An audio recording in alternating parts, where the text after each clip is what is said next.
के इन्ट्रान्सको जर्नीमा हुनुहुन्छ भनेपछि डिफ्रेन्ट मेडिकल इक्जाममा डिफ्रेन्ट प्याटर्नको क्वेसन आउँछ।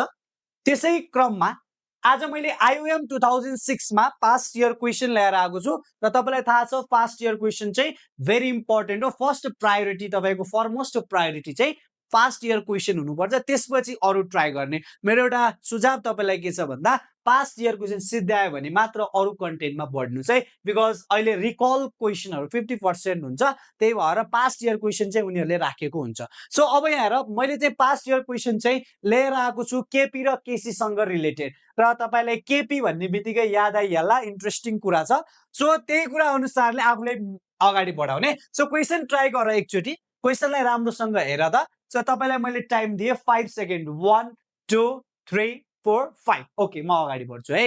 ल यार, क्वेसन भनेको छ एउटा रिएक्सन दिएको छ कि नाइट्रोजन र 3 मोल अफ हाइड्रोजन रिएक्सन गरेर तपाईको 2 मोल एमोनिया दिइराछ र बाहिर हिट निस्किराछ।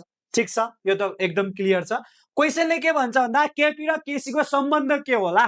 त तपाईले पढ्नु भएको छ केपी र केसी को रिलेसन, त्यो रिलेसन दिमागमा याद हुनु पर्यो। तपाईले पढ्नु भएको छ केपी कसरी प्रुभ आयो त्यो पछिको कुरा हो, त इन्ट्रान्समा त तपाईलाई त्यो प्रुभ गर्ने होइन, फर्मुला याद हुनुपर्छ। यो चाहिँ याद गर्ने है, केपी बराबर केसी इन्टु आरटी को पावर डेल्टा एन हुन्छ।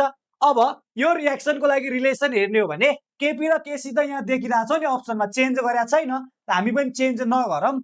आरटी पनि चेन्ज छैन, त्यो पनि यस्तै राखौँ। अब यो डेल्टा एन भनेको के हो भने मोल अफ प्रोडक्टबाट रिएक्टेन्टको मोल घटाउने भनेको। जस्तै एमोनियाको 2 मोल छ, प्रोडक्ट भयो, यता नाइट्रोजनको 1 र 3 जोडेर 4 मोल भयो। मिन्स प्रोडक्टको 2 मोल, रिएक्टेन्टको 4 मोल, 2 बाट 4 घटाउने 2 - 4 भयो। सो यो हिसाबले हेर्छौ भने त केपी बराबर केसी इन्टु आरटी को पावरमा -2 हुन्छ।